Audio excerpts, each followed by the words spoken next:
इंदौर शहर की राजनीति से जुड़ी एक बड़ी खबर सामने आई, जहां वरिष्ठ कांग्रेस नेता पिंटू जोशी को अचानक से हार्ट अटैक आने के बाद उन्हें तुरंत शेल्बी हॉस्पिटल में भर्ती कराया गया। इस घटना से शहर की राजनीति में चिंता की लहर दौड़ गई है, जहां कैबिनेट मंत्री कैलाश विजयवर्गीय तुरंत हॉस्पिटल पहुंचे और पिंटू जोशी का हालचाल जाना। देखिए खास रिपोर्ट। कांग्रेसी नेता पिंटू जोशी को 2 बार हार्ट अटैक, रात 2 बजे शेल्बी हॉस्पिटल में किया भर्ती। डॉक्टर्स ने दिया सीपीआर, हालत स्थिर। मंत्री कैलाश विजयवर्गीय पहुंचे अस्पताल। मंत्री विजयवर्गीय ने जाना पिंटू का हाल। 72 घंटे ऑब्जर्वेशन में रहेंगे पिंटू जोशी। इंदौर कांग्रेस के कद्दावर नेता और पूर्व मंत्री स्वर्गीय महेश जोशी के बेटे दीपक पिंटू जोशी को देर रात हार्ट अटैक आने के बाद शेल्बी हॉस्पिटल में भर्ती कराया गया है, जहां 42 वर्षीय पिंटू जोशी की हालत अब स्थिर बताई जा रही है, लेकिन उन्हें आईसीयू में डॉक्टर्स की सख्त निगरानी में रखा गया है।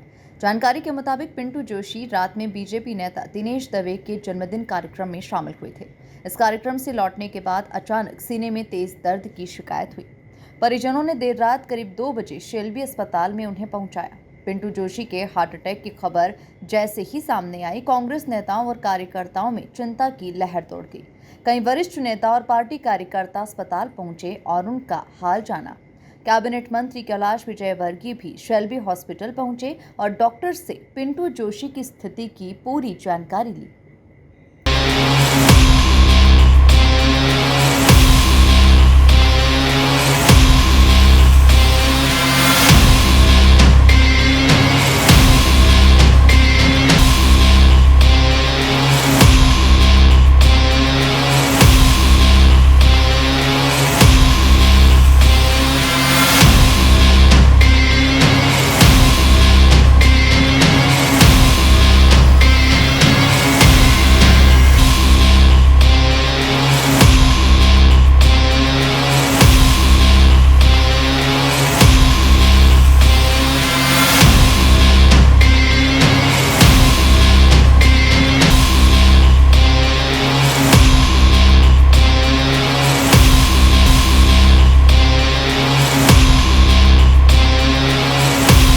पिंटू जोशी को 2 बार हार्ट अटैक आया था। पहला अटैक घर पर और दूसरा अटैक अस्पताल में ही आ गया, जब उनकी हार्ट बीट रुक गई थी।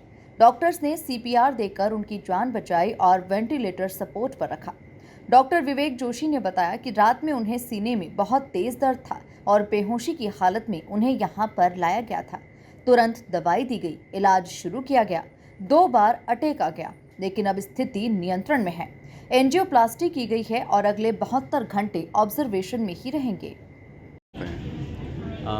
कल ये रात में काफ़ी लेट आए थे, इनको हार्ट अटैक हुआ था, पर अपने जो डॉक्टर अजय पारिक के अंडर में एडमिट हुए थे और कार्डियोलॉजिस्ट डॉक्टर सिद्धांत जैन ने इनकी अच्छी देखरेख से अभी काफ़ी स्थिति में सुधार है। पर अभी इनका आगे की जांच करनी है, एंजियोग्राफी चल रही है अभी, उसके हिसाब से आगे का अपना जो एक्शन प्लान है वो डिसाइड होगा कि इनको एंजियोप्लास्टी करना है, क्या करना है। बहुत करके जो हमारी उम्मीद है और ईश्वर साथ देगा, एंजियोप्लास्टी होने के बाद में वो काफ़ी स्वस्थ हो जाएंगे। शुरू के 72 घंटे हम लोग कोशिश करेंगे कि कोई और से नहीं मिलना पाए, नया कोई इन्फेक्शन कुछ नहीं होना चाहिए, और बहुत करके वी शुड कम आउट। उनको एक्चुअली बहुत ज़्यादा हार्ट में पेन था और ऑलमोस्ट बेहोशी वाली हालत में लाया गया था, और बेहोशी वाली हालत में हम लोगों ने दवाई देकर उनको रिवाइव किया था, और जो भी खून पतला करने की दवाइयाँ होती है, इमरजेंसी जो मेडिसिन होती है वो दी थी, और उससे उनको सुधार आया। साल 2023 में पिंटू जोशी ने इंदौर विधानसभा 3 सीट से चुनाव लड़ा था, जहां उनका मुकाबला बीजेपी के गोलू शुक्ला से हुआ था।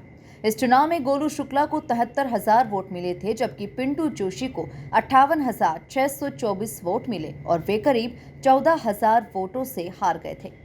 फिलहाल राहत की बात यह है कि पिंटू जोशी की हालत में सुधार हो रहा है, लेकिन अगले 72 घंटे बेहद अहम माने जा रहे हैं। कांग्रेस और बीजेपी नेता उनकी जल्द ही स्वस्थ होने की कामना कर रहे हैं। Bureau report, MP news, Indore.